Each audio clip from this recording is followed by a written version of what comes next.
یہ فرمائے گا شعبان کا مہینہ آتا ہے تو دین ہمیں کس طرف متوجہ کرنا چاہتا ہے؟ ایک تو یہ بات ہے، دوسرا یہ بھی اس میں ساتھ فرما دیجیے گا کہ ہم اگر اپنے آپ کو دیکھتے ہیں تو یہ افسوس کے ساتھ ہی کہنا پڑتا ہے کہ ہم اور باتوں میں الجھے رہتے ہیں، جو تیاری ہے اس کی طرف نہیں آتے، خاص طور پہ ہم شعبان کا جب ذکر کر رہے ہیں۔ رسول اللہ صلی اللہ علیہ وسلم نے زندگی کے ہر معاملے میں ہماری رہنمائی فرمائی، اور آپ نے یہ واضح طور پہ فرمایا کہ کوئی بھی خیر کا رستہ جو جنت کی طرف جاتا ہے میں نے اس رستے کی نشاندہی کر دی، کوئی بھی ایسا رستہ جو انسان کو جہنم کی طرف لے جاتا ہے میں نے ان رستوں سے منع کر دیا۔ اب یہاں جو ہمیں شعبان کے متعلق یاد دہانی کروائی جا رہی ہے یہ حقیقتاً ہمارے خیر کے لیے ہے، کیونکہ آگے ایک مہینہ آنے والا ہے جو رمضان المبارک ہے۔ جی، یہ ویسے تو مسلمان کو اپنی پوری زندگی نیکیوں پہ عبارت ہونی چاہیے، لیکن رمضان المبارک ایسا ہے جس طرح موسم بہار آتا ہے، ہر طرف پھول کھلتے ہیں اور ہر وہ پودا جو نہیں بھی اگنا وہ بھی اگ جاتا ہے۔ تو رمضان المبارک عبادات کے اعتبار سے اور اللہ کے انعامات کی بارش کے اعتبار سے یہ فصل بہار ہے۔ ٹھیک، اب شعبان کے متعلق کہا کہ اس کی تیاری کر، یہ اس کی تیاری کا معاملہ ہے۔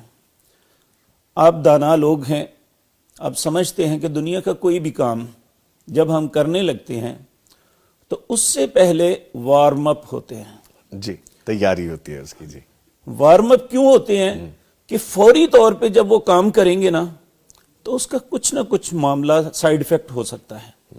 مثال آپ ایکسرسائز کرتے ہیں تو اگر پہلے وارم اپ نہیں ہوں گے تو فوراً ویٹ کو اٹھا لیں گے نا تو وہ آپ کو تکلیف دے دے گا۔ جی، تو نبی کریم صلی اللہ علیہ وسلم نے ہمیں اس نیکی کے لیے تیاری کا حکم دیا کہ یہ شعبان، اور آپ آج کسی بھی ایسے شخص سے بات کر کے دیکھ لیں جو نمازی بھی ہے، خرچ کرنے والا بھی ہے، آپ اسے کسی بات پہ کہیں بھائی جناب ایسا کر لیں، وہ کہے گا رمضان آ رہا ہے کر لیں گے۔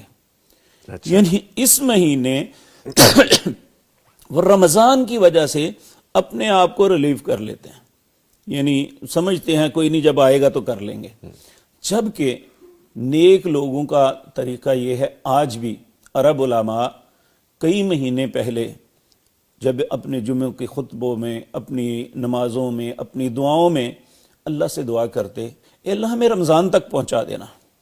تو یہاں یہ جو حکم دیا جا رہا ہے کہ رمضان کی تیاری کے لیے کیا کیا، نبی صلی اللہ علیہ وسلم نے فرمایا رجب اور رمضان کے درمیان ایک مہینہ ہے جب لوگ لاپرواہی کا شکار ہو جاتے ہیں۔ اب آپ دیکھیں یہ ایسے وقت آپ نے بات کی کہ جب وہ صحابہ کرام جن کی عبادات کی اللہ بھی تعریف کرتے ہیں، یعنی ان کو کہا کہ یہ مہینہ میں تم، اور انسان کے لیے یہ لمحہ جو اللہ کی عبادت سے غفلت میں گزرتا ہے نا، یہ حسرت اور افسوس ہے۔ 14واں پارہ اس کی پہلی آیت ہے، اللہ فرماتے ہیں ربما یود الذین کفروا لو کانوا مسلمین، بہت سے لوگ حسرت اور افسوس کریں گے کاش میں بھی فرما برداری اس وقت کر لیتا۔ تو یہ ہمیں بیسیکلی وارم اپ کرنے کے لیے، آئندہ آنے کے لیے تیاری کرنے کے لیے۔ Very well said. پھر دوسری بات سر یہ کہ جب ہم یہاں پہ ایک سوچ بنا لیں گے، ایک نیت کر لیں گے ہم نے یہ کام کرنا ہے، اور اس کے لیے وارم اپ ہوں گے، یعنی رمضان آ رہا ہے روزے رکھنے ہیں، اس میں روزہ رکھیں گے۔ اسی طرح رمضان آ رہا ہے ہم نے قرآن پڑھنا ہے، ہم نے قرآن کی تلاوت تھوڑی تھوڑی شروع کر دیں گے۔ اگر اسی طرح رمضان میں ہم نے قیام اللیل کرنا ہے تو کوئی 2-4 نفل رات کو اٹھ کے پڑھ لیں گے۔ تو اس سے یہ ہوگا کہ ایک انسان کو عادت بھی پڑے گی۔ دوسرا یہ خدا نخواستہ اگر کسی انسان کی زندگی میں رمضان نہیں آتا اور وہ پہلے اس دنیا سے چلا جاتا ہے تو اس نے جو عزم کیا تھا اس کی نیت کی وجہ سے اسے وہ ثواب مل جائے گا۔ سبحان اللہ، سبحان اللہ۔ نبی کریم صلی اللہ علیہ وسلم کے پاس 2 دوست آئے، مسلمان ہو گئے۔ ایک جو ہے وہ شخص جنگ میں لڑتا ہوا شہید ہو گیا، 1 سال گزر گیا، دوسرا شخص طبی موت فوت ہو گیا۔ لوگ ان کے متعلق گفتگو کرنے لگے کہ یہ شخص دیکھیں وہ اللہ کے راستے میں شہید ہو گیا، اس کا تو بہت بلند مرتبہ، اور یہ بیچارہ تبھی موت فوت ہوا. تو نبی صلی اللہ علیہ وسلم نے فرمایا نہیں، آپ نے غلط سوچا ہے، وہ فوت ہوا، بے شک وہ شہید ہوا. اس نے 1 سال نمازیں پڑھی، اس نے 1 سال روزے رکھے، اس لیے اس کا بدلہ اس سے زیادہ اچھا ہے.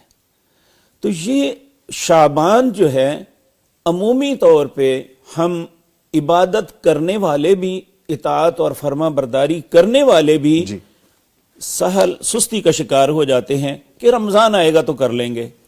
تو نبی کریم صلی اللہ علیہ وسلم نے کہا کہ یہ بات نہیں، کہ بلکہ آپ نے جو ترغیب اس میں دی وہ بڑی خوبصورت تھی. آپ نے فرمایا یہ وہ مہینہ ہے جب انسان کے اعمال اللہ کی بارگاہ میں پیش ہوتے ہیں. تو جب اللہ کی بارگاہ میں اعمال پیش ہوتے ہیں تو اس وقت انسان اگر نیکی کی حالت میں ہو تو یہ بہت خوبصورت بات ہے. روزانہ کی بنیاد پہ نبی کریم فرماتے ہیں کہ کچھ فرشتے ایسے ہیں جو فجر کے وقت اپنی ڈیوٹی پہ آتے ہیں، اور کچھ ایسے ہیں جو عصر کے وقت آتے ہیں. تو جب ایک انسان فجر کی نماز پڑھتا ہے تو جانے والے اور آنے والے ان سے جب سوال ہوتا ہے کہ تم گئے تو میرے بندوں کو کس حالت میں پایا، تو وہ جانے والے کہتے ہیں جی میں نے نماز میں دیکھا، فجر کی نماز ادا کر رہا تھا. تو آنے والوں نے کہا جب ہم گئے تو یہ فجر پڑھ رہا تھا.